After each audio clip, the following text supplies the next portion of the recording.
notre invitée qui est Amélie Paul.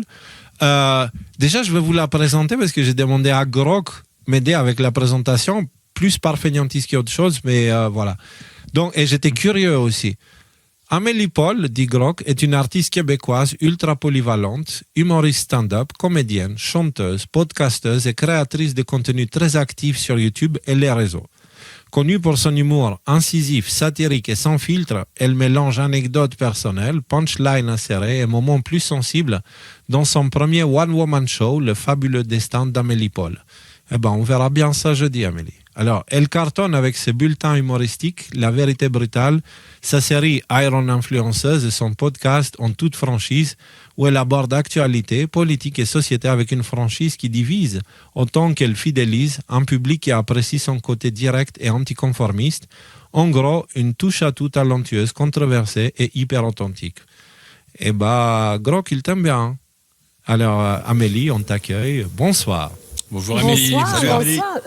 Bonsoir, merci de l'invitation. Et j'aime bien la description de Grok. Il est bienveillant quand même, c'est le fun. T'as vu ça? Tu n'es pas une méchante complotiste qui provoque le chaos dans la tête des gens ou je sais pas quoi. Non, tu es quelqu'un de talentueux et ultra polyvalent. Alors, merci de m'inviter. Ça montre votre ouverture d'esprit. Puis je trouve ça symbolique que vous m'invitez à votre émission justement parce que ça montre que même si on n'est pas d'accord sur tous les points, on peut discuter avec respect et bien s'entendre. Et voilà. Justement, parlons de ces points-là parce que peut-être que certains de ton public ne nous connaissent pas nous et certains de notre public ne te connaissent pas toi. Donc pour mettre tout ça un petit peu, nous on a ce prisme d'analyse qui vient de se manifester à travers toute cette émission. Tu vois, on a 3 points de vue différents par rapport à l'actualité. Et que les 3 vont dans un certain sens avec lequel toi, tu ne sembles pas vraiment d'accord et tu le fais comprendre de façon assez, on va dire, assez forte sur les réseaux sociaux. Donc, ça t'a... Ouais, c'est quoi exactement par où on pourrait commencer, en fait, ces divergences d'opinion? C'est-à-dire, par exemple, notre position par rapport à Trump... J'ai un post, par exemple, OK? J'ai un post que tu as fait ici. J'ai pris ça parce que je l'expliquerai après. J'ai pris un pour, je me suis dit, briser la glace. Okay. Les psyops les plus efficaces ne viennent pas de nos ennemis, ils viennent de ceux qui prétendent être nos sauveurs. 100% d'accord. Il n'est jamais trop tard pour se réveiller d'une psyop, même quand elle s'appelle MAGA. OK? Voilà. Donc, selon toi, MAGA, c'est une psyop. Trump, c'est quelqu'un qui manipule les gens et qui fait des guerres sans raison, etc., etc. Et voilà, en fait, c'est si tu veux nous apporter ton point de vue un peu plus, quoi. D'accord. Je veux juste dire que je détiens pas la vérité. Ça, c'est clair. Puis en ce moment, je crois qu'avec les dossiers Epstein, il est clair que tout est faux. De toute façon, je crois que, on le savait tous depuis longtemps que tout est faux. Mais maintenant, c'est plus clair que jamais. Tout est faux. Les gens qui nous dirigent, les gens au sommet sont tous corrompus. Je crois même pas que tu peux arriver à des hauts niveaux sans être corrompu, menacé, tenu par les couilles. Et soit que tu dois protéger le secret ou tu as fait quelque chose de reprochable. Bref. Donc, on s'entend pour ça que les élites de ce monde sont corrompues, que l'éducation est corrompue, l'histoire, tout est faux. Bon, je pense que à partir de là, on est tous plus ou moins d'accord. Cela dit, ça veut dire si tout est faux, personne ne détient la vérité. Je veux dire, on peut seulement avoir des opinions. On est d'accord. Moi, mon opinion, c'est que... MAGA. J'ai été MAGA moi-même. Là. J'ai été pro-Trump et let's go, Trump va sauver l'humanité. Et mais c'est comme si je savais, en fait, avant que toutes les autorités étaient corrompues depuis la nuit des temps et qu'on se fait mentir depuis la nuit des temps. Mais je crois que j'y ai vraiment cru avec Trump. Je sais pas. C'est comme si moi, personnellement, là, je veux pas offusquer personne, c'est comme si j'ai eu cette impression, à un moment donné, je me suis dit, je me suis fait avoir, tu sais. Et que là, je me réveillais en fait, oui, C'est simplement, pour moi, une espèce de mouvement, de gros psyop qui a été offert à la résistance pour... Mais qu'est-ce qui a fait, en fait, que tu as... Parce qu'on ne change pas juste parce qu'il y a eu un événement.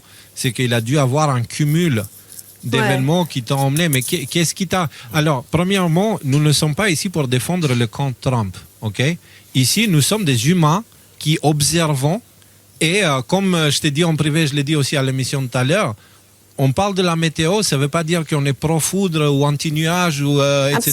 Tu vois, on est juste des observateurs et on essaye de comprendre. Parce que nous, moi, franchement, je suis dans le complot et médias alternatifs depuis 2010 et j'ai la tête dedans depuis que j'avais des cheveux, tu vois, il y a très longtemps. Et la première fois où j'ai vu vraiment un potentiel pour un vrai changement, c'était avec l'arrivée de Trump. Et moi comme aussi, toi, d'ailleurs. j'étais pro-Trump à fond au début, etc., etc. Et puis après, avec le recul, j'ai compris que, en fait, ce n'est pas ça que je cherche exactement. C'est-à-dire, ce que Trump propose, ce n'est pas ça que je cherche. Par contre, ce que Trump propose de supprimer de l'humanité, j'entends l'État profond, tu sais, toutes ces forces et tous ces marionnettistes et toutes ces industries pharmaceutiques et tout ça, ça me dérange pas s'il les retire. Tu vois, je dirais même pas non. Après, qu'est-ce qu'il fait après? On verra. On a déjà évoqué qu'il sera tenté parce qu'il aura beaucoup de pouvoir, etc. On verra au moment venu. Mais j'ai pas encore perdu mon espoir parce que je garde un œil assez centré sur la géopolitique. Et globalement, tu sais qu'il y a nous et il y a aussi quelqu'un d'autre qui parle de ce sujet beaucoup. Et en fait, c'est notre activité, j'imagine, principale depuis maintenant des années. On ne fait pas autre chose. Tu vois? Et donc, du coup, on essaye. Moi, je ne l'ai pas encore perdu.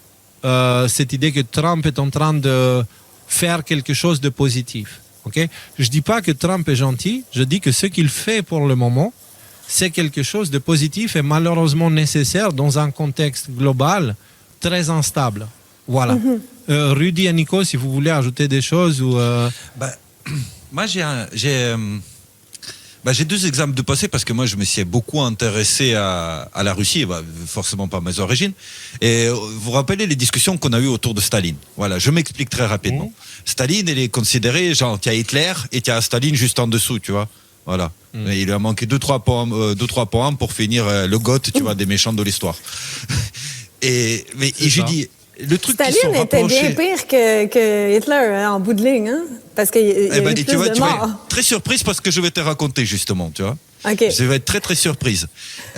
Parce que dans ma perception des choses, la révolution bolchevique était une situation horrible. C'était des gens sectaires complètement fous qui ont pris le pouvoir pour persécuter les chrétiens de la Russie, massacrer plein de Russes en fait et mener une révolution mondiale. Et à un moment donné, Staline s'est retourné contre eux. Et quand il a pris le pouvoir en URSS, tout l'Occident lui en a voulu. Tout l'Occident lui en a voulu parce qu'il ne voulait plus faire la révolution bolchevique mondiale.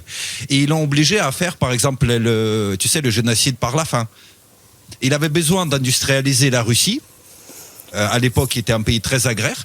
Et la City, la seule qui pouvait le faire, le Londres, il a dit oui, mais on veut tant de blé, tant de céréales, tant de choses et des quantités astronomiques. Il avait le choix soit d'abandonner l'industrialisation de la Russie, soit d'affamer sa population. Il a choisi d'industrialiser. 15 ans plus tard, l'histoire lui donne en fait raison sur une échelle plus large. C'est-à-dire que c'est grâce à ça aussi qu'il a réussi à résister au nazisme qui est monté en Allemagne. Que l'URSS a pu renverser la tendance. Sans parler du fait qu'il s'est opposé à Trotsky qui voulait sacrifier le peuple russe dans une révolution mondiale, porter énormément de sang et de trucs. Parce Donc que tout n'est pas blanc ou noir. Voilà, le sujet, ce n'est pas Staline, c'est plutôt que dans les jeux de géopolitique internationale, il n'y a jamais un qui est 100% gentil et un qui est 100% méchant. Il y a des leaders qui doivent prendre des décisions difficiles dans des situations impossibles. C'est parce que c'est le monde dans lequel on vit, c'est les vautours qui entourent les élites, le pouvoir et tout ça. Et ils sont trop focalisés sur eux-mêmes, ils n'en ont rien à foutre de nous, donc ils font leur jeu d'échecs. et nous sommes leurs pions, tu vois ce que je veux dire? Mais justement, Léo, je crois qu'on est d'accord sur ce point-là. On est d'accord avec beaucoup plus de points que vous pensez. Mais on est d'accord avec le fait que les deux côtés, les élites contrôlent les deux côtés. Donc, les deux côtés, lesquels? Dans ce cas précis, tu parles de à chaque desquels? à chaque fois qu'il y a des camps à choisir, un camp d'une guerre ou peu importe, la gauche, la droite, disons, républicains, démocrates aux États-Unis, les deux côtés sont contrôlés par les mêmes. Alors, à ce moment-là, même l'opposition peut-être qu'il n'y a pas que deux côtés. Peut-être qu'il n'y a pas deux côtés. C'est-à-dire que dans chaque situation, la façon que les choses sont présentées, c'est en deux côtés pour justement enfermer l'intelligence des gens. Oui, on veut créer ça artificiellement. Oui, absolument. Voilà. C'est sûr. Mais on au veut final, créer ce n'est ça pas artificiellement. Réellement, ce n'est pas binaire. Oui, Rudy. Non, absolument. Et puis on est d'accord parce que en bout de ligne, peu importe notre opinion, peu importe qu'on soit pro-Trump, anti-Trump, peu importe, ça n'a pas d'importance. C'est que en bout de ligne, tout ça, c'est les ombres sur le mur, là, les ombres sur la caverne. Puis il faut revenir à l'autorité intérieure, ce que tu disais tout à l'heure. Tu disais, en bout de ligne, tout ça, c'est la pièce de théâtre. Mais nous, on ne peut rien y changer. Alors, on doit revenir à soi et créer la vie qu'on veut. Et c'est le point que je veux penser parce que, admettons qu'on est... c'est quoi l'étiquette? Black Pill? Moi, on m'a donné l'étiquette de Black Pill. Qu'on ne croit pas que Trump prépare un grand plan et qu'il va nous sauver et on croit vraiment qu'il travaille plutôt pour le Deep State et non pas pour le détruire. Mais admettons que c'est ça qu'on pense. Ça, c'est ce que tu penses, mais même absolument. Moi qui suis très méfiant de Trump, je ne pense pas ça. Mais ça, peu importe si on croit ça, on se dit, il faut se prendre en main, il faut créer sa vie, il faut bâtir autre chose parce qu'il n'y a personne qui va venir nous sauver. Si, par contre, on croit que Trump travaille vraiment en coulisses, il prépare les trucs, il organise pour démanteler le Deep State, faire des arrestations ou je ne sais pas quoi. De toute évidence, Trump a quand même les mains liées à plusieurs aspects. Il y a des instances très puissantes et il doit manigancer là-dedans. Et c'est très compliqué. On le voit avec les dossiers Epstein. Il peut pas dévoiler les trucs. Il a les mains liées. Ouais, mais mon point, c'est que même si on pense que Trump va faire des miracles, il faut quand même se prendre en main parce qu'on ne sait même pas s'il va y réussir. Alors, d'une façon ou d'une autre, moi, j'espère me tromper, mais ça serait merveilleux si, wow, Amélie, tu t'es trompée, Trump a sauvé le monde et on construit une nouvelle réalité, une nouvelle société. Eh bien, on va avoir déjà commencé à bâtir ce nouveau monde-là, tous ensemble, plutôt que de rentrer dans leur jeu de division. Pro-Trump, anti-Trump, puis moi je t'haïs, puis là c'est rendu oui, mais grave. Est-ce que tu penses pas? Est-ce que tu penses pas? Pardon? Non, est-ce que tu fais justement ton live. je sais que sur le fond on est d'accord sur la majorité des choses, mais tu penses pas qu'avec un post comme celui que j'ai montré tout à l'heure, tu penses pas que ça n'aide pas à la polarisation? Parce que d'une certaine façon, tu es en train de traiter les gens MAGA sous l'influence d'une psyop. Et si tu comprends l'être humain, tu sais très bien que quand tu vas dire à quelqu'un hypnosé et t'es hypnosé, la première action qu'il va avoir, c'est... Tu vois ce que je veux dire? Donc, est-ce que tu penses pas... Oui, mais tu as absolument raison, puis je t'explique un peu l'idée. Tu as raison. Je peux pas t'obstiner là-dessus. Mais moi, il y a un point, c'est que j'aime bousculer. Ça, je suis désolée, je suis comme ça. Et j'essaie, en fait, de... Je suis pas désolée. Je sais pas pourquoi parce que, en fait, j'ai toujours cette impression que les gens pensent comme moi. Wow! C'est beau! Qu'est-ce que c'est? Je sais pas. Je suis sûr que ça, c'est ton ordinateur. Non, c'est mon aura qui fait des feux d'artifice. Mais j'ai toujours... Moi, j'aime me faire bousculer dans mes idées. J'adore ça. J'adore qu'on me brasse puis qu'on me remette en question. Et j'aime ça que ça soit brutal, la vérité brutale. Alors moi, et c'est pour ça que je l'ai vécu. Mais c'est difficile pour moi de l'exprimer parce que je veux pas avoir l'air condescendante ou quoi que ce soit, mais je l'ai vécu être dans cette espèce d'hypnose de Trump. Si on disait quelque chose contre lui, je devenais agressive. Et puis, j'étais prise là-dedans et je le vis maintenant parce que je le subis. Les gens m'attaquent violemment et c'est devenu des attaques jusque sur mon physique. Là, c'est surréaliste. On m'attaque sur mon apparence physique parce que... Puis moi, en fait, je veux préciser que je bannis jamais les gens sur X, ou c'est extrêmement rare que je vais bannir des gens parce que je veux inviter la discussion et le débat, mais en tout respect, mais en fait, si on m'attaque sur mon apparence physique ou sur t'es une conne, t'es pas drôle, t'as pas de talent... tu l'as dit. Tu avais été, regarde, parce que moi je me suis posé la même question et tu l'as dit, tu avais été dans cette position-là où quand quelqu'un disait du mal de Trump, toi-même tu réagissais. Ouais. Et tu ne penses pas que c'est une étape nécessaire pour un individu, parce que je suis passé par cette étape, tu vois, où je devais défendre Trump. Et puis à un moment donné, pourquoi j'ai réalisé que je devais le défendre? Parce que moi-même j'y croyais pas. Tu vois ce que je veux dire? Et du coup, j'avais construit une illusion. Et quand quelqu'un me montrait mes points, tu sais, les zones de déni, ça faisait tout trembler, tout mon être. Et du coup, c'est ça la colère, en fait. C'est ça la réaction. C'est pour ça qu'on cherche à muter l'autre. C'est la dissonance cognitive. Tu vois ce que je veux dire? Et donc, mais je suis passé par là et j'en suis sorti. Est-ce que c'est une raison, est-ce que c'est une bonne idée, du coup, de pointer du doigt les gens qui traversent cette période-là? Tu vois? Je suis dans un constant combat, Léo, entre toujours être dans des messages bienveillants d'union et de réconciliation. D'ailleurs, c'est le thème principal de mon spectacle, c'est la réconciliation et l'union entre deux mondes. Deux mondes, on est complètement divisés, donc c'est essayer de réconcilier tout ça. Mais je suis tout le temps divisée là-dedans entre faire ce genre de message qui réconcilie et brasser la cage parce que c'est comme plus fort que moi. Mais bon, comme je disais, je suis pas parfaite. J'aime bien. Après, faut comment dire, ça fait partie aussi de l'évolution personnelle de savoir un petit peu peut-être contrôler ces pulsions qu'on a sous la main. Tu sais, moi, ça m'arrive souvent de taper un message à 10 lignes sur Twitter pour envoyer chier un truc et puis de quelqu'un qui m'a saoulé et de jamais l'envoyer. Je les envoie jamais ces messages. Ah, ça m'arrive régulièrement. Je dois spécifier. J'en profite que j'ai la parole parce que j'ai 2-3 trucs sur lesquels je voulais réagir. Je suis effectivement très étonné sur le nombre de points communs qu'on a. En fait, il y a pratiquement tout ce que tu dis, je suis d'accord avec, mais il y a quand même un certain nombre de petites précisions qui, je pense, font quand même une grande différence.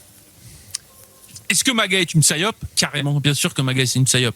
Mais moi, c'est une psyop, une opération psychologique, une opération d'ingénierie sociale qui a pour but de s'adresser aux masses et de leur faire changer leur comportement. Moi, comment ça m'a fait changer mon comportement? Là où j'étais absolument dépressif et déprimé de voir cette espèce de grosse machine qu'on appelle le Deep State et qui allait nous écraser, et que de toute façon c'était tous foutus et qu'il fallait pas faire d'enfants parce que je voulais jamais mettre un gamin au monde dans ce monde-là, même si je l'ai fait quand même.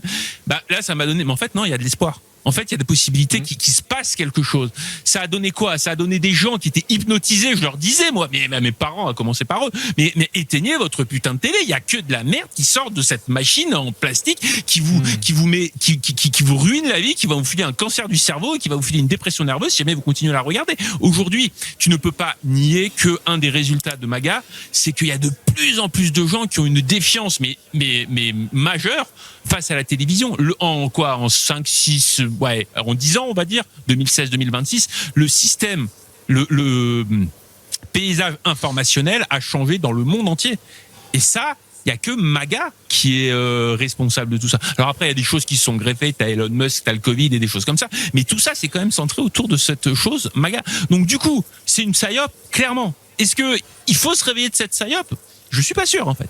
Et quand tu dis... C'était peut-être un cadeau évolutif dont on avait besoin, puis tu as absolument raison là-dessus. Mais là où je trouve, moi, le danger, c'est le fait que les gens se disent « Ah, il y a des trucs qui se passent en coulisses, puis qu'on n'est pas au courant, mais qui vont nous sauver. Alors, on va attendre. » Et pour moi, c'est une technique de manipulation de masse de millénaires qui a toujours été utilisée sur le peuple, les faire attendre quelque chose dans le futur qui va les libérer. Je peux répondre là-dessus, Léo. Ouais. Alors, écoute, Amélie, je vais te dire, je suis 100% d'accord avec toi et ça nous met dans un état de frustration intense. Maintenant, on ne peut pas savoir ce qui va se passer demain, l'année prochaine ou dans 10 ans. Par contre, on peut voir ce qui s'est passé ces 5-10 dernières années. 2019, Epstein, c'était un truc de délire, de Pizzagate qui allait tuer des gens parce qu'il croyait qu'il y avait des gens qui étaient en train de manger des enfants. Aujourd'hui, et sous l'administration Trump, parce qu'entre-temps, il y a eu Trump, Biden et Trump, et sur Biden, il ne s'est rien passé, on a une audition publique où Hillary Clinton et Bill Clinton, on leur demande de rendre des comptes sur des trucs comme Pizzagate, qu'est-ce que vous foutiez sur l'île d'Epstein et des choses comme ça. Ce que je veux dire, c'est que ça, c'est quand même un résultat tangible. Et si c'est vrai qu'on a l'impression que Trump il dit je vais faire, puis non je vais pas faire, ce que je veux te dire, c'est qu'on est arrivé à une situation où Pizzagate, théorie du complot pour les délires débiles QAnon, à Pizzagate, on en parle dans tous les journaux. Alors, je sais pas comment c'est au Canada aujourd'hui, mais j'imagine que ça a fait la une du Journal de Montréal. Et ça, la seule raison pour laquelle ça a fait la... Non, parce que nous, en France, je vais te dire, ça a fait la une du Figaro, de VSD, tous les grands médias à grands titres qu'on voit là sur les marchands de journaux, ils te parlent en première page, ils t'ont parlé là ce dernier mois et demi, en première page de Pizzagate. Et la seule raison pour laquelle ils en ont parlé, c'est parce qu'à un moment donné, ils ont cru que Trump, il était impliqué là-dedans. Quand Elon Musk a dit oh là là Trump en fait c'est un salaud Trump et puis s'il veut pas sortir les dossiers de Jeffrey Epstein c'est parce qu'il est impliqué là-dedans. Là d'un coup t'as tous les vautours qui sont prévisibles comme c'est pas permis qui ont dit oh là là Trump Pizzagate Trump Jeffrey Epstein et compagnie et du coup après avoir fait leur chou gras là-dessus pendant un mois maintenant ils sont obligés d'en parler. Donc, est-ce que c'est Trump qui est en train de négocier entre les différents chaînes qu'il a au poignet, ou est-ce que c'est Trump qui instrumentalise et qui weaponise, là, qui militarise à 100% la haine que les médias ont manufacturée contre lui? Moi, j'aurais tendance à penser que c'est la deuxième solution. Donc voilà, c'est ça que j'avais à répondre à ce que tu as dit. Les gens parlent souvent des médias, puis moi, je sais pas, je crois que nous, notre travail, c'est beaucoup plus de prendre les gens qui sont déjà, éveillés, j'aime pas le terme, et qu'on aille tous ensemble un pas plus loin. Parce que quand on parle des gens qui écoutent les médias, moi, je veux dire, on est rendu ailleurs. Je sais pas si je suis claire quand je dis ça. C'est que s'ils se sont pas encore réveillés, c'est un cas désespéré, là. Mais tous les gens qui n'écoutent pas les médias ont un jour écouté les médias, en fait. Tu vois? Mais j'ai l'impression que peu importe, on se moque de nous. On se moque de nous parce que, en fait, on nous présente la vérité et personne ne fait rien. Il y a toujours des manifestations pour un nom aux États-Unis. C'est-à-dire, personne ne fait rien. Il n'y a pas eu de manif aux États-Unis. Il n'y a rien qui s'est passé en contestation de ce qui s'est passé par rapport à... Tu sais, vous dites que la liste d'Epstein est sortie sous l'administration Trump. Oui, tout à fait, mais Trump s'y est férocement opposé. C'est Thomas Massie qui a poussé pour que ça sorte parce que Trump ne voulait pas. Et ensuite, là, c'est très bien. Ça, c'est là qu'on a une négociation. C'est ça qu'il voulait dire, Rudy, c'est que ça... Ok, c'est très bien, c'est ton opinion, comme la nôtre, Absolument. c'est la nôtre. Maintenant, si on regarde les faits, c'est sous Trump que c'est sorti, c'est pas sous Biden, c'est pas sous Obama, c'est pas. Donc, et c'est ça qu'il faut regarder. Il faut pas regarder. Nous, on dit toujours, faut pas écouter ce qu'il dit. D'ailleurs, c'est Alexis qui dit la même chose aussi tout le temps. Faut pas écouter ce qu'il dit. Faut regarder ce qu'il fait. Et moi, avec Trump, je me méfie parce que je vais te dire honnêtement qu'est-ce que je pense de Trump. Je pense que d'un point de vue biblique, Trump, il est à la tête de la bête, de ce qu'on appelle la bête biblique, ok? Et il y a un passage de l'Apocalypse qui m'intéresse, si ça ne te dérange pas, je ne sais pas comment tu es avec les textes anciens comme ça, tu t'y connais un peu ou pas? Non, j'aime beaucoup la Bible, vas-y, je t'écoute. Eh bien, regarde, donc on est dans Apocalypse 17, ok? Et c'est l'ange qui décrit le mystère de la bête, ok? Et il me dit, les eaux que tu as vues sur lesquelles la prostituée, Babylone, est assise, ce sont des peuples, des foules, des nations et des langues. La prostituée, c'est la civilisation, ok? Et c'est pourquoi c'est une prostituée? Parce que c'est une civilisation qui fait tout pour l'argent, elle fait rien pour l'amour, tu vois? Donc elle prostitue sa divinité pour de l'argent, l'autorité, du pouvoir, ok? Les 10 cornes que tu as vues et la bête, les 10 cornes et la bête vont haïr la prostituée. Ok? Donc cette civilisation sera haïe par la bête. Et la bête va la dépouiller, la mettre à nu, et ils vont manger ses chairs et la consumeront par le feu. La bête, pour moi, c'est Trump avec l'OTAN derrière lui. L'OTAN, c'est l'OTAN avec Trump en tête. Okay? Car Dieu a mis dans leur cœur, c'est ça qui est intéressant, car Dieu a mis dans leur cœur d'exécuter son dessein et d'exécuter un même dessein, et de donner leur royauté à la bête jusqu'à ce que les paroles de Dieu soient accomplies. Donc, ce que l'Apocalypse nous dit là, c'est que Dieu, parfois, dans la Bible, il utilise certains peuples ou certaines forces pour juger Israël. Ok? Pour juger ou pour juger d'autres États. Mais souvent, c'est comme ça parle de la Bible. Pour juger le monde, pour juger l'humanité, ouais. Voilà. Et donc, dans ce cas précis, la Bible nous dit que Trump, c'est l'outil que Dieu utilise pour juger la civilisation qu'on a construite. Est-ce que ça veut dire que Trump est un gentil ou un méchant? Ça ne veut rien dire. Parce que quand Dieu choisit les Babyloniens pour aller péter la gueule aux Hébreux, ça ne veut pas dire que les Babyloniens sont les gentils et les Hébreux sont les méchants. Ça veut dire que les Hébreux ont fait des choses qui ont conduit inévitablement à leur destruction par les Babyloniens. Tu vois ce que je veux dire? Donc, Dieu, c'est, il ne faut pas voir Dieu comme quelqu'un qui choisit. Il ne faut pas humaniser Dieu. Il faut diviniser l'humain. C'est beaucoup mieux. Tu vois? Et donc, dans ce cas précis, moi, Intéressant. Il faut diviniser l'humain. Mais c'est rare que les gens disent ça, Léo. OK. Quand je dis ça, moi, c'est un blasphème. Quand je dis ça, c'est la fin des temps. Là. Quand je dis que nous avons le pouvoir créateur de Dieu en nous et que nous sommes divins, nous sommes créateurs, souvent les gens s'insurgent. Donc, c'est très beau ce que tu dis. Ah oui, non, mais ils se sont insurgés contre, je vais te dire contre nous, mais surtout contre Léo, parce que c'est quand même lui le tenant du micro quand il s'agit de faire parler de spiritualité. Et il a juste envoyé chier les dogmatiques, et puis du coup, ça s'est bien passé. C'est plus ou moins ça. Quand je parle du Christ universel, je parle d'une compréhension universelle. Pour moi, Dieu n'est pas juif, il n'est pas musulman, il n'est pas chrétien. Le Christ lui-même n'est pas chrétien, si tu veux tout ça. Et si je comprends bien ce que tu dis, peu importe qu'on ait l'impression, dans notre perception, que quelqu'un soit du camp du bien ou du mal, mais chacun joue son rôle pour l'évolution de la conscience universelle. Donc, il n'y a pas vraiment de mal. Il n'y a rien de mal, en fait. Je vais te dire l'idée que je travaille en ce moment qui m'est transmise par papa. Alors, moi, j'appelle Dieu papa, OK? Et j'échange régulièrement avec lui. Et donc, ce qu'il est en train de me mettre dans la tête en ce moment, c'est est-ce que tu comprends un petit peu les rêves, comment ils fonctionnent? C'est-à-dire, c'est ce qui projette la carte, c'est le subconscient qui essaie de communiquer avec l'aspect conscient, OK? Et dans un rêve, cet échange se fait à l'intérieur d'un individu, d'un esprit. Dans cette réalité, ça se fait entre la projection de Dieu, du subconscient divin, qui crée la réalité, et la conscience divine qui se manifeste en nous, qui est le « je suis », tu vois. Et donc, de la même façon qu'à l'intérieur de nos rêves, le subconscient projette toutes sortes d'histoires pour nous apprendre des choses ou nous préparer, de cette même façon, cette réalité, elle projette les choses du subconscient divin qui s'adresse à l'intérieur de nous, à notre divin à nous, au Christ qui dort en nous, tu vois. Pas qui dort, mais qui est là en nous et qui voit tout ça, mais on lui donne la puissance ou pas, on a le choix. Et donc, je pense que ce qui est en train de se passer là, c'est la manifestation du subconscient divin qui essaie de communiquer un message fort à l'humain. Réveille-toi, bordel de merde, tu vois. Et genre littéralement bordel parce que ça parle de prostituées et de merde parce que ce sont les forces de décomposition qui sont en train de décomposer l'esprit humain. On ne sait même plus aujourd'hui si on est un homme, une femme ou une tache de couleur, tu vois ce que je veux dire, une chaise roulante avec des chaussettes, j'en sais rien, tu vois. On est dans un truc où le mot humain ne veut rien dire. Et donc,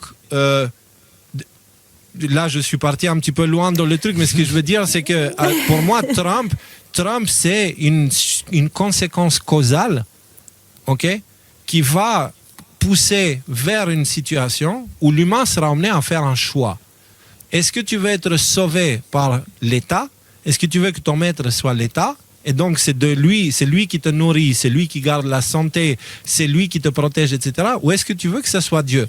Dans le cas de Dieu, ça veut dire qu'il faut que tu retournes vers quelque chose de plus naturel, d'avoir ton jardin, tu seras forcément en meilleure santé, tu parles de travail physique, etc. Mais malheureusement, dans le monde où on vit, ce choix est très difficile parce que si on veut être totalement libre, on ne peut pas vraiment. On a tous besoin d'être immatriculés et tout ça, tu vois ce que je veux dire? Surtout que de la façon que les choses se déroulent, on dirait de plus en plus qu'on s'en va vers les dystopies qu'on peut imaginer, là, des technocraties de surveillance et tout. Alors c'est justement le moment, comme tu dis, de revenir à l'autorité divine en soi et de notre pouvoir créateur pour créer collectivement une autre réalité et non pas attendre que des autorités à l'extérieur le fassent pour nous. Parce que c'est là qui peut être le piège. Exactement. Et donc, ce que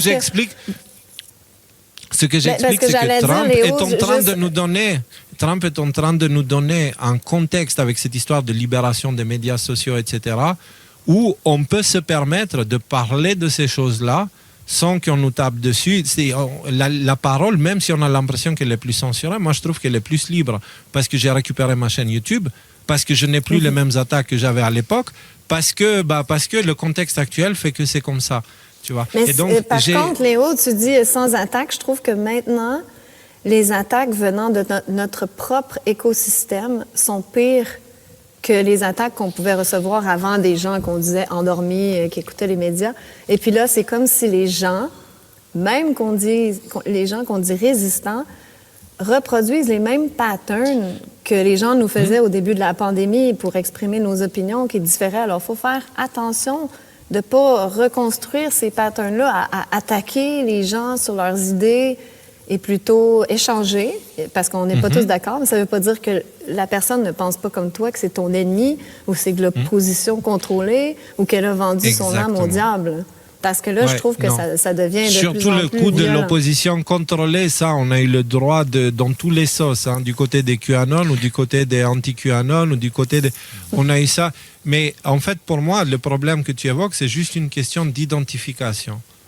Et si on s'identifie à ce qu'on croit, dans ce cas, on pourrait se tromper. Donc, du coup, on a plein de raisons d'être divisé avec les autres. Mais si on s'identifie à ce qu'on est, on est des êtres humains. Et donc, du coup, de ce fait, on a ça qui nous lie. Tout le reste est secondaire. C'est pas ça qui devrait... Voilà, donc de ce côté-là, on est d'accord. Oui, Nico, vas-y, parce que je monopolise un peu. Là, si tu veux, il y a deux approches actuellement du réel, de ce qui se passe. Il y a comme deux rives, même peut-être plus de rives, tu sais. Là, on va dire, il y a la rive pro-iranienne, la rive pro-états-unienne, etc. Et il y a des gens qui brûlent les ponts, qui détruisent les ponts entre les personnes en disant « Ah, comment t'as dit ça, etc. » C'est bon, tu es dans le camp du mal. Je crois que nous, de notre côté, ce qu'on cherche à faire, et c'est pourquoi aussi je pense que tu es là, c'est parce qu'on essaie de construire les ponts, d'établir. Et le pont, c'est l'endroit où on peut aller visiter la rive de l'autre, la voir, visiter notre rive, se rencontrer sur le pont. Ça crée le lien, ça crée le contact. Et on a besoin de ça. Et on a besoin de se retrouver tous ensemble. On part beaucoup trop de présupposés de ce que pense l'autre et ce qu'il est l'autre. Quand on se met à discuter ensemble, les illusions de ces présupposés s'envolent et ce qui reste, c'est la réalité de l'être humain. Et là, on se rend compte qu'on a beaucoup plus en commun que des choses qui nous séparent. Absolument. Il faut faire d'autant plus... Oui, excuse-moi, Rudy, vas-y. Ah, pardon, juste, Thierry, tu peux nous mettre le partage d'écran, s'il te plaît ? Et Léo, tu veux bien nous mettre tout en haut le texte qu'on lit au début de chacune des émissions ? Ah, ouais. Là. Merci. Une opération psychologique de division et de polarisation frappe l'Occident. Le but, c'est d'implanter la mentalité « t'es avec nous ou contre nous ».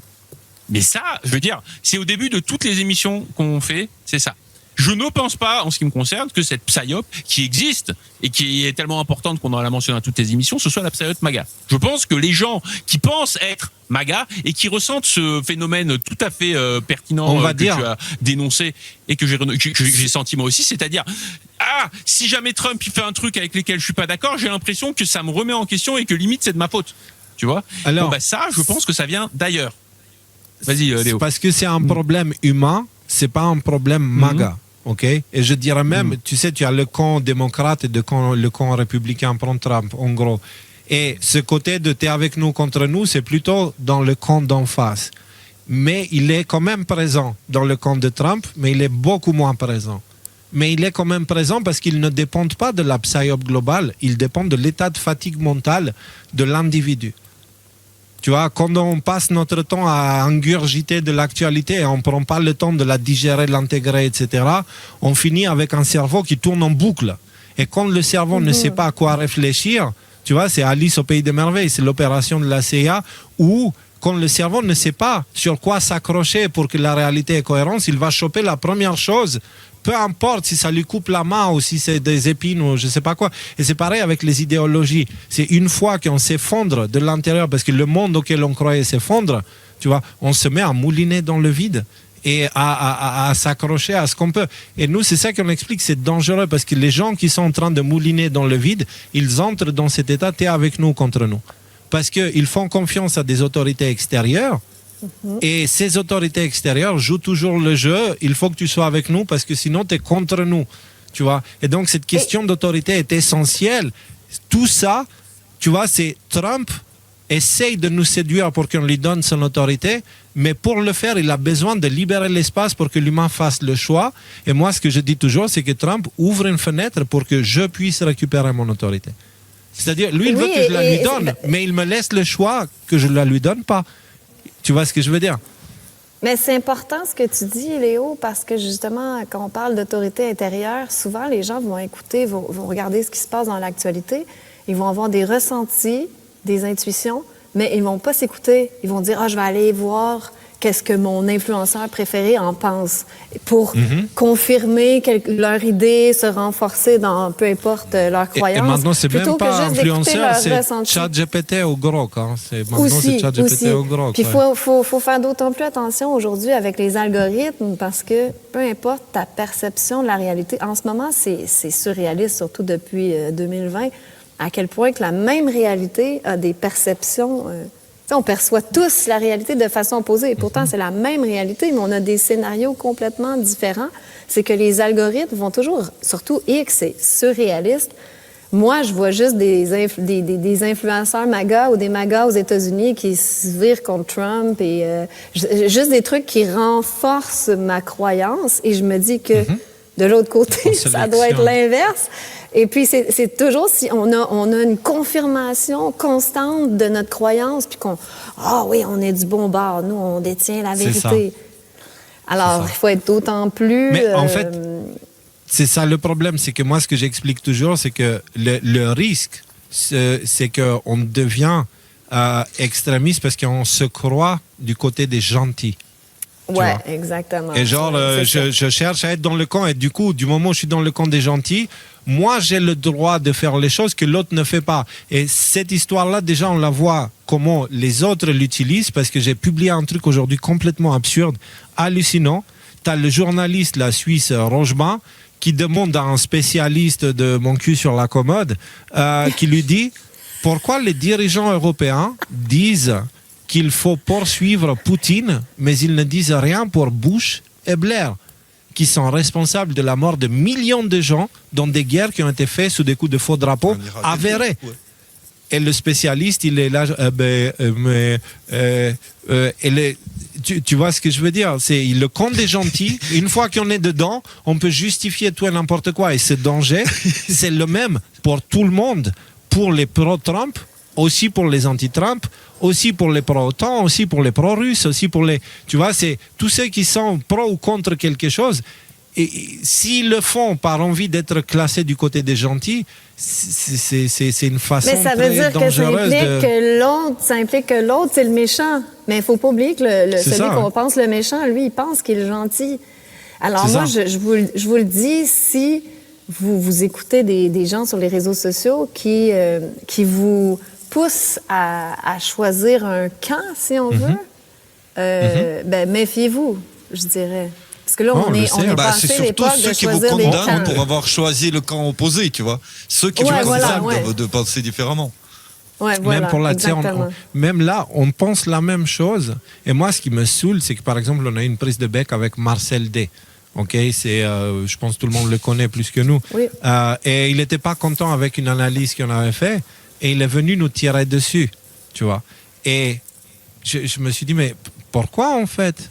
Pourquoi? On est juste en train de penser, on est juste en train de présenter une analyse. Et du coup, je dis, mais nous, on aime beaucoup ce que tu fais. C'est pas une raison de nous parler comme des enfants. Parce qu'à un moment, il dit, ouais, comme des grands, revenez à la réalité, machin, tu vois. Et donc, dans ce cas précis, il pensait qu'il parle à un pro-Trump, qui a vendu son âme pour défendre Trump ou je sais pas quoi. Pourquoi? Parce qu'il s'est renseigné sur nous à travers les commentaires de son chat ou parce qu'on nous a classés dans le camp QAnon, même si on ne l'est pas, et on n'arrête pas de le dire, tu vois. Et du coup, ça veut dire qu'il nous juge mais en ne sachant même pas ce qu'ils jugent. Ils jugent ce qu'ils pensent que nous sommes, pas ce que nous sommes réellement, tu vois. Et donc parfois, mais ça peut être le cas avec tout le monde, parfois nous aussi on peut le faire avec les gens des médias mainstream ou des trucs comme ça, tu vois. Et moi, c'est en voyant cette chose-là, je me dis pas, putain Marcel, quel con. Je me dis, merde, je suis susceptible de commettre cette même erreur. Alors, est-ce que je peux essayer de voir si je suis en train de commettre cette erreur, c'est-à-dire de juger des gens pour ce que je pense qu'ils sont, pas pour ce qu'ils sont en réalité. Tu vois. Et donc, du coup, je te dis ça à toi, je dis ça à nous, c'est pour moi le plus grand danger, c'est d'entrer dans des mentalités qui divisent et qui nous déconnectent de l'essentiel, qui font qu'à la base, nous sommes tous des humains, avec le même potentiel, avec le même danger, avec les mêmes besoins, qui venons au monde de la même façon. Et peu importe ce qu'on croit, ça ne devrait être jamais une raison pour qu'on se tire dessus. Tu vois. C'est ce genre de conversation font qu'on dort moins con. Et là, le principal psyop, Léo, c'est de créer la division.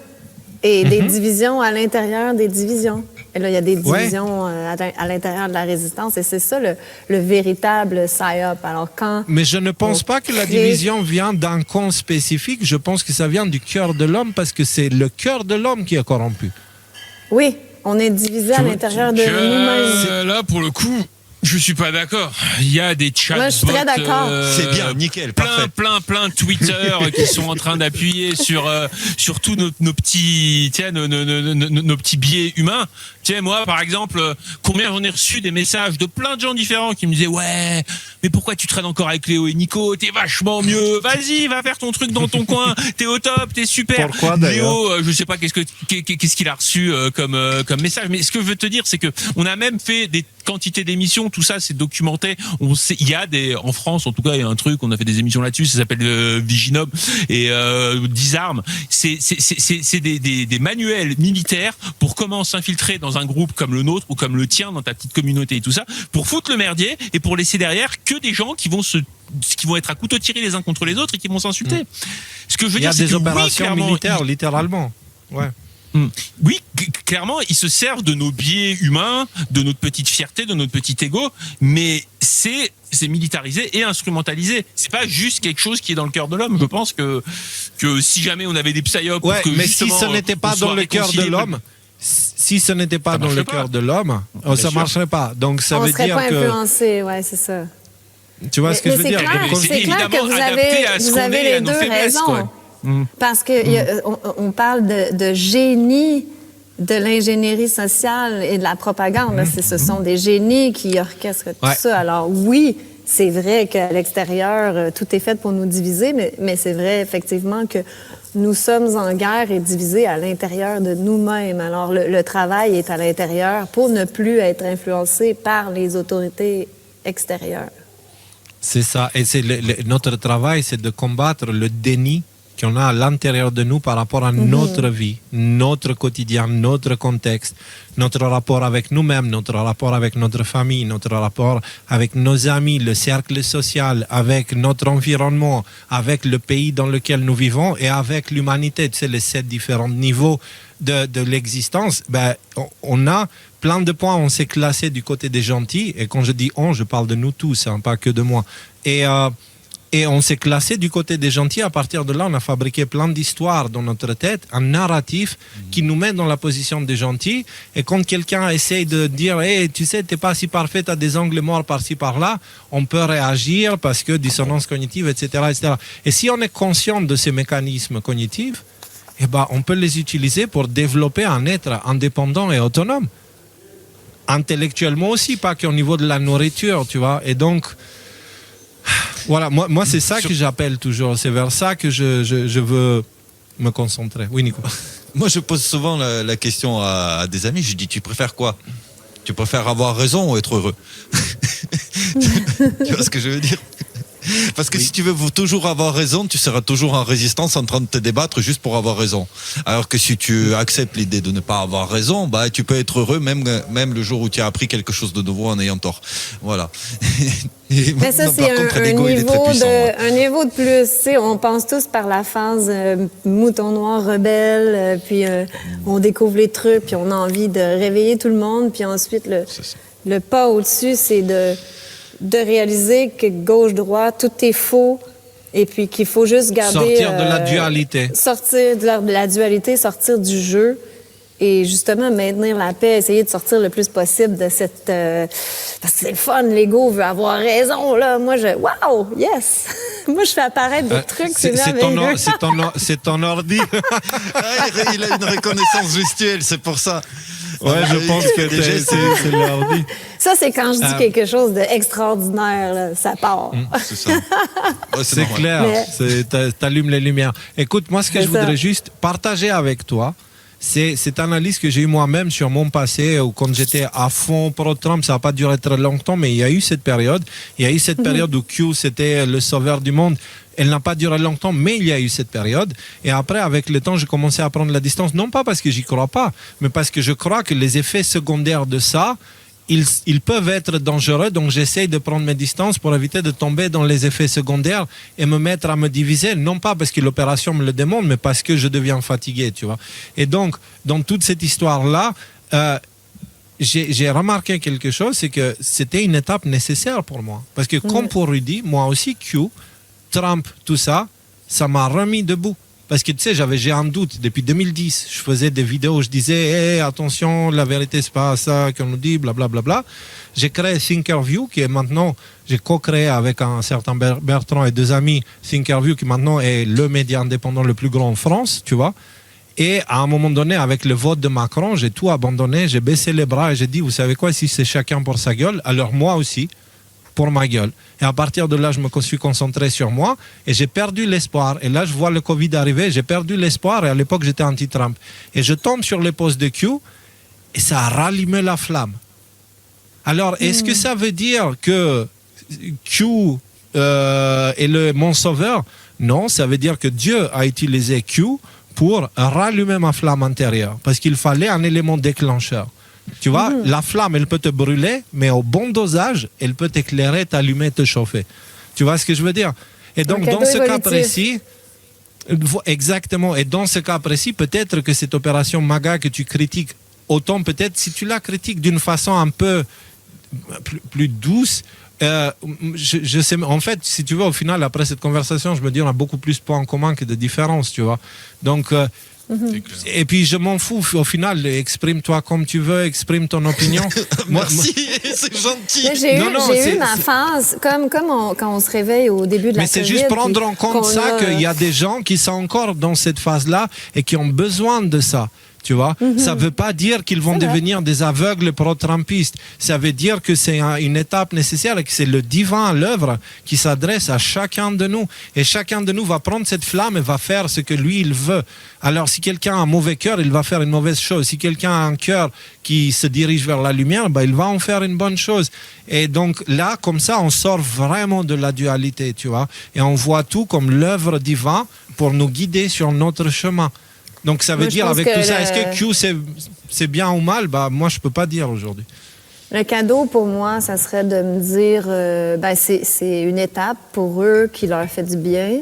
Et leur cadeau à eux, ça serait peut-être de réaliser que si eux, ça leur fait du bien, puis ils ont cette croyance-là, d'accepter quand même que d'autres pensent différemment et que c'est pas des mauvaises personnes pour autant. Oui. Je pense que c'est ça le message principal. C'est pas parce que l'autre perçoit la réalité d'une autre façon qu'il est du camp du mal. C'est ça. Le message principal. Tu sais quoi, je vais te dire un truc, Amélie, quand même. C'est que tout à l'heure, tu as dit quelque chose qui me fait réagir que maintenant, en fait. Mais tu me disais, les gens qui regardent encore la télé, en gros, les gens qui sont encore dans les médias, la bulle et tout ça. Nous, c'est un truc qu'on a abordé à plusieurs reprises. Je pense, il est possible, en tout cas, que dans un futur pas trop éloigné, ces gens-là soient éjectés à coups de pied au cul de leur bulle de perception, TVA Nouvelles, TF1, BFM en France, quoi, tu vois. Et à ce moment-là, ça va être super dur pour eux. Tu vois, je me suis mis 5 vaccins dans les veines. Ouais. C'est ça. C'est ça. Et je pense que quelque part, on va se faire insulter. On se fait foutu de notre gueule. Oui, maintenant, on a eu 250 dossiers où, en fait, aujourd'hui, la réalité montre qu'on a eu raison. Et il n'y a personne qui vient pour te dire, tu sais quoi, je me suis trompé, en fait. T'avais raison. Ça n'arrive pas. Personne te présente des excuses. C'est la croix qu'on a apportée. Voilà. On a eu un petit peu plus de clairvoyance sur certains sujets, tu vois, sans se jeter des fleurs et dire qu'on est les meilleurs que d'autres gens. Et je pense que cette petite longueur d'avance qu'on nous a donnée va être utile à un moment donné quand ces gens-là vont être complètement paumés, sauront plus sur quelle autorité se reposer, parce que toute la vie ils se sont reposés sur le gouvernement et sur la télévision. Bah là, à ce moment-là, il faudra leur tendre la main. Et je pense que peut-être c'est ça notre rôle, comme on l'a nous dit plusieurs fois dans nos émissions. Et mais encore moi, une ça fois, me fera l'idée très c'est... plaisir. Ça me fera très plaisir de leur tendre la main, puisque de toute façon, moi, personnellement, je ne sais pas pour vous allez me le dire, mais moi, je reçois plus vraiment d'attaques de ces gens-là qu'on appelle, je ne sais pas comment, les normies. Et comme je dis, je reçois beaucoup plus d'attaques des gens de notre écosystème. Alors pour moi, ces gens-là, je vais les accueillir à bras ouverts. Il n'y a aucun souci. Moi, je m'adresse plutôt aux gens de notre écosystème que là, on est en train de vivre des cadeaux évolutifs assez importants, je crois. Alors, il s'est tellement agrandi notre écosystème que forcément, dans cet agrandissement, il y a peut-être même une partie de processus naturel où il y a une différence. Enfin, comment dire, on était un mouvement ou peut-être des mouvements qui étaient mis dans le même sac, mais très très marginaux. Et au final, ces 5 dernières années, les proportions que ça a pris sont assez fines. Si tu regardes, et quand j'ai commencé à être complotiste, on était quoi, une personne sur 1000 peut-être, tu vois, parler du complot mondial contre l'humanité, etc. Et aujourd'hui, dans l'Occident, je pense qu'on dépasse allègrement les 10, 15, 20% de population. Ouf, plus. Attends, maintenant tout le différents monde devient complotiste. Oui. Il Donc, y a juste mais moi, différents je pense... degrés de complotisme.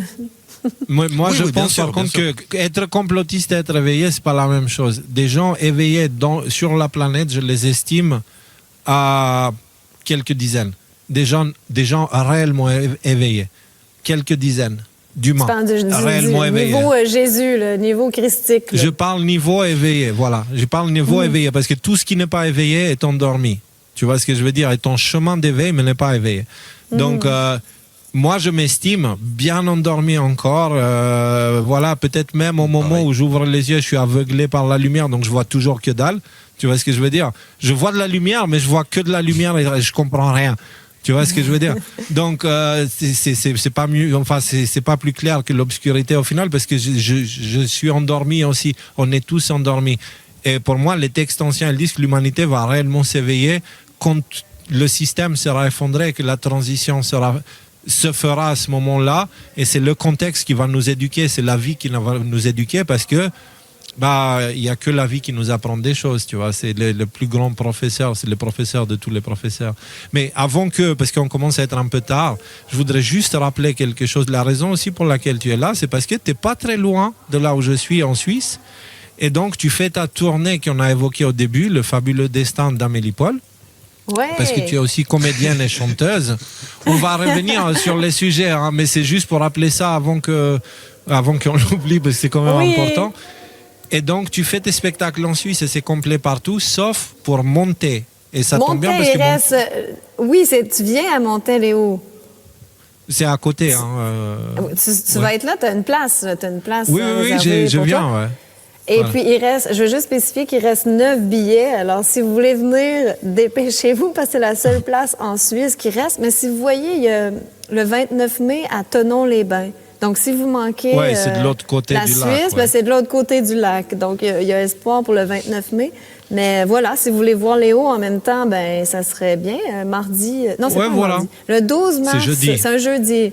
À Monter, et c'est ça, il reste 9 billets, dépêchez-vous. La première, c'était mardi, ça a super bien été, les gens ont adoré. Franchement, je suis contente, j'ai brisé la glace, la vie est belle, merveilleux. J'ai vu demain, je serai à Genève. Mais c'est complet à Genève. Ouais. Mais c'est justement le thème de mon spectacle. Oui, vas-y, excuse-moi. Mais genre, c'est des salles, parce que tu me dis complet, alors moi je m'imagine, t'es dans un stade de foot avec 200 000 personnes. C'est combien c'est quelle taille? C'est l'Olympia avec 2500 personnes. Non, c'est des petites salles autour de 100 personnes, parce qu'on s'est dit, autant faire des salles pleines, c'est encourageant. Ben oui, exactement. Je suis très contente. Félicitations.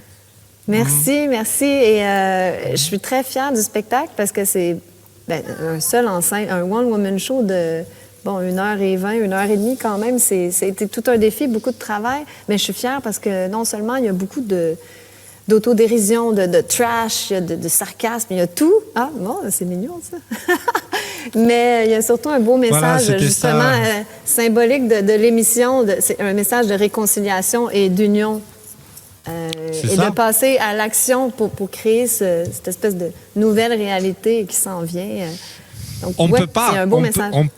C'est ça le truc, c'est que nous, en fait, avec toute cette histoire de Q, Trump, machin, moi j'ai retrouvé mon espoir et maintenant je suis parti vers ça, que j'ai réalisé que Trump, il a les objectifs de construire un monde. Et ce monde-là, il ne m'intéresse pas vraiment parce que le rapport de ce monde avec la nature, il n'est pas terrible, tu vois. Moi, c'est là mon problème. Trump, il voit la nature comme une source à exploiter. Moi, je vois la nature comme ma mère que je dois aimer et servir. Tu vois, c'est pas du tout la même approche. Et donc, du coup, de ce fait, j'ai compris que, OK, lui, il fait son truc. Moi, je veux commencer à construire le monde que moi, je veux voir demain. Et comment je peux le construire autrement qu'en incarnant ce que je prends, pas en disant aux autres de faire ce que je suis incapable de faire moi-même. Tu vois, chose que j'ai fait, chose que tout le monde fait. On dit aux autres, soyez parfaits, alors que on n'est pas parfaits nous-mêmes, tu vois ce que je veux dire. Et donc, dans ce cas-là, construire ce nouveau monde, ça passe par la capacité de rester en contact et en conversation avec quelqu'un avec qui tu n'es pas d'accord, parce que, comme dans une famille, tu vois, tu vas pas excommunier ta sœur ou ton frère parce que tu n'es pas d'accord sur lequel épisode de Netflix vous allez regarder à la télé. Tu vois ce que je veux dire? On est des frères et des sœurs par Dieu qui est au ciel et notre mère qui est à la terre. Et on doit avoir cet esprit de fraternité comme ça entre nous. Et du coup, ça veut dire que comme des frères et sœurs, on peut se prendre la tête pour tout et n'importe quoi. Ça n'enlève rien au fait que nous restons des frères et sœurs. Tu vois? Et du coup, je pense que le message final, c'est le même que celui que tu donnes. Et pour moi, c'est l'essentiel du message. On est la preuve vivante comme quoi on peut être des frères et sœurs tout en ayant des petites prises de bec discrètes parce que c'est mignon de temps en temps et puis ça rend la maison moins chiante et tout ça, tu vois. Mais on s'aime et on se respecte.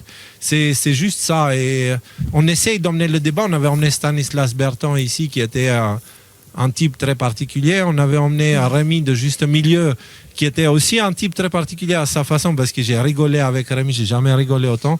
Et enfin, bref, c'est vraiment un super gars. Ça va être pareil avec toi, je pense. Et du coup, maintenant tu es là aussi. Et après, on va inviter d'autres personnes. Tous ceux qui veulent, même Marcel, il nous a tapé dessus. On lui a dit de venir discuter. Surtout Marcel. On l'accueillera. Viens. Non, moi, tu sais qui je voudrais? Tristan Mendes France, Rue des Reichstadt. Parce que pour moi, ce sont les deux. Demain, ce sera qui? Kennedy, Trump? T'es gentil. Non, de discuter avec eux dans le sens, vraiment discuter avec eux, le cœur sur la main. Qu'ils peuvent le faire ou pas, je n'ai rien à foutre, tu vois, c'est juste le faire. Pourquoi? C'est parce que pour moi, ce sont les plus intelligents de ce milieu-là. Tu sais, parce que Julien Pain, ça vole pas intellectuellement, tu vois. C'est genre Thomas Huchon, c'est avec les rats au sous-sol. Donc c'est... Et avec ces deux-là, j'aimerais discuter. Je les trouve comme des adversaires de débat à la hauteur en termes de puissance et d'autorité. Je ne sais pas si tu vois ce que je veux dire. Qui est vraiment charitable en disant ça, de mon point de vue. Vas-y. Je te trouve vraiment Amélie, très charitable. Si tu sais pas qui c'est les fact-checkers officiels qui nous ont tapé dessus pendant OK, longtemps, je crois que je vois passer des tweets sur X de Tristan... Ouais. Merguez France. Je les suis pas, ouais. Je suis pas une fan.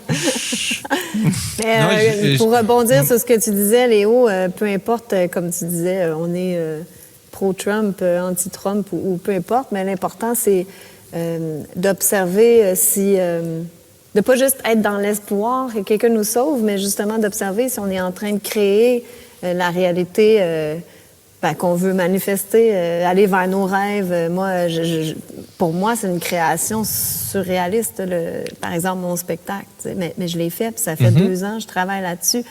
Je l'ai créé, c'était mon rêve. On est des créateurs. Donc, peu importe nos croyances politiques, ça, c'est des ombres sur le mur. Là. L'important, c'est de créer vers quoi on veut aller dans la vie. Puis il y en a que ça peut être autre chose. Ça peut être de créer des communautés, d'aider à l'agriculture locale ou peu importe. Tu sais, moi, je pense que ma mission, c'est de faire rire. Ouais. Et la mission de Thierry Casasnovas, c'est de nous rappeler l'essentiel du corps, tu vois. Et la mission d'autres personnes. Chacun, il a sa petite spécialité pour apporter une lueur d'espoir, pour apporter un petit peu de lumière, tu vois.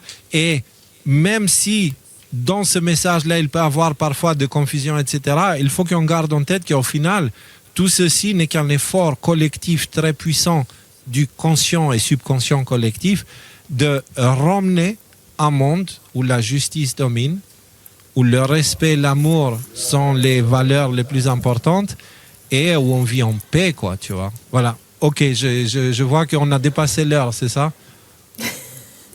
C'est ça? Je sais pas. Moi, on m'a dit, c'est parce que je suis dans la salle de conférence d'un hôtel, puis on m'a dit, ah oui, il faut fermer bientôt. Je suis comme, oui, d'accord, c'est bon, j'arrive. Ok, bah, du coup, on va fermer bientôt parce que pour nous aussi, c'est une soirée très intéressante et du coup, on va se préparer aussi. Alors, moi, je viens jeudi te voir. Je vais mettre le lien vers... Voilà. Ah oui, c'est ameliepaul.com pour acheter vos billets en passant si vous voulez venir jeudi à Monter. Et comme je dis, dépêchez-vous. Amélie Paul en un mot? Ameliepaul en un mot, oui, .com. OK. Linktree, c'est ça, là? Oui, exactement. Ça mène à mon Linktree. Et puis, il y a chaque date. D'ailleurs, je devrais enlever Vevey. C'est passé. OK. Donc, on se voit jeudi, tout le monde? Voilà, c'est ça, on se voit jeudi. Tout le monde, non, mais si tu viens dans le sud de la France... Vous me direz si vous... Ben oui, vous voyez, il y a des dates à Toulouse, à Aix-en-Provence. Oui, j'espère Aix-en-Provence pourrait dire. Puis Nico, t'es où, toi? Aix-en-Provence, ça pourrait le faire. Moi, je suis en Corse. T'es où, Nico? En Corse, mon Dieu, mais peut-être éventuellement, j'aimerais bien ça encore. Bah, trouve un théâtre, Nico. Écoute, je vais voir ça. Vois ça, Nico, si tu as une place où on pourrait est-ce que tu veux venir? Attends, je fais ça d'improviser. 26 avril, tu peux venir être en Corse? On a une salle. Je crois que oui, mais attends, vous êtes sur ameliepaul.com. Les gars, c'est pas est-ce qu'il y a quelque chose le 26 avril? Ah, je suis à Toulouse le 26 avril. Je suis à Toulouse le 26 avril. Ouais, ok. Les gars, on fait ça après. Ça vous dit, on fait ça après parce que les gens qui regardent, ils n'en ont rien à foutre de ce processus, tu vois. Donc, alors, c'est bon. Les amis, on va vous dire bonne nuit avec Amélie parmi nous. Alors, on laisse le dernier mot à notre invité. On commence avec le plus jeune qui est ready. C'est moi le plus vieux. Vas-y. Ah oui, donc oui. Ok.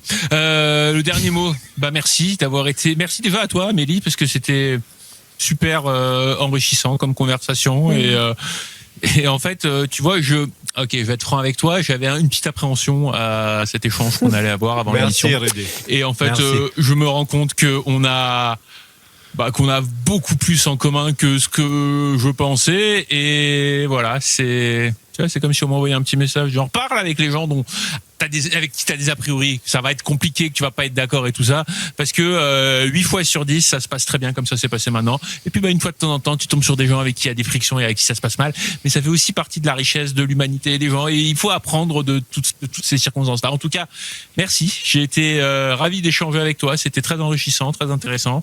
La famille qui nous regarde, merci pour votre présence et je vous dis à très bientôt et je vous embrasse. Bye bye. Nico? I'll be back. C'est mon dernier mot. Non, attends, j'ai plaisanté. Je voulais dire que je suis très content de t'avoir eu. Quoi? Non, mais je sais que j'ai sens d'humour particulier, c'est pour ça que je ne fais pas de stand-up. Hein. Nico, il vit dans une planète. Je refuse de parler pendant que vous riez. Écoutez. Dis pas voilà, ça, je suis très content d'avoir. Je suis très heureux de t'avoir eu parmi nous, Amélie Paul, ce soir. Et vu qu'on a commencé le live sur la question de la façon de s'adresser à des gens et compagnie, tu sais, il y a une façon dont on peut dire un message, il y a 1000 façons de l'entendre. Mais de l'instant où le message il vient d'un bon sentiment du cœur et il vient avec la vérité, le reste, il appartient à celui qui l'entend. Voilà. Sur ce, Voilà. Donc, sentez-vous libre de vous exprimer, exprimez-vous juste avec la bonne intention et le cœur ouvert. Voilà. Bisous. Ok, moi j'ai rien à dire parce que ça va tellement perturber. Moi je dirais que si vous avez rien compris de ce qu'a dit Nico, moi non plus. Et du coup, voilà, Et Nico... On a compris, Nico. Non, mais pour moi c'est juste un grand plaisir de passer du temps avec vous et de pouvoir partager ce genre d'échange avec vous aussi. Je suis très content que tu sois là, Amélie. Je suis très content de comment ça s'est passé et puis très content de te voir jeudi. J'espère que tout le monde a compris l'essentiel de cette émission. C'est important de faire la différence entre ce qu'on croit et ce qui est. Et du coup, si on reste sur le ce qui est, il y a des points qui nous unissent et qu'on va pouvoir créer ce nouveau monde ensemble et on va y arriver. Donc je laisse Amélie parce que je pense que voilà, c'est là. Je serai brève pour la fin, mais comme Rudy dit, que cette émission soit un message à tous de discuter avec les gens, mais dans le respect et de réaliser peut-être qu'on a plus de choses en commun qu'on croyait, et que les différences sont peut-être subtiles et pas très graves finalement. Et voilà, allons plutôt vers la réconciliation et arrêtons les divisions. Et j'ai pris une petite phrase en note que tu as lue au début de l'émission, Léo. La violence est le langage de celui qui n'a pas d'argument. Alors, j'ai trouvé. Ça m'a parlé. Donc, discutons, parce que moi aussi, j'ai besoin. Discutons dans la bienveillance et le respect de l'autre. Et voilà. Amen. Et venez me voir en spectacle, ameliepaul.com, venez me voir en spectacle, ça va me faire plaisir de vous rencontrer et vous parler après le spectacle. Puis je vais aller te voir en Corse, Nico. Okay. On va arranger ça. Merci. On va arranger ça pour aller en Corse, ça serait le fun. Alors, soyez tous bénis et en paix, que la sagesse vous accompagne. Voilà, à très bientôt.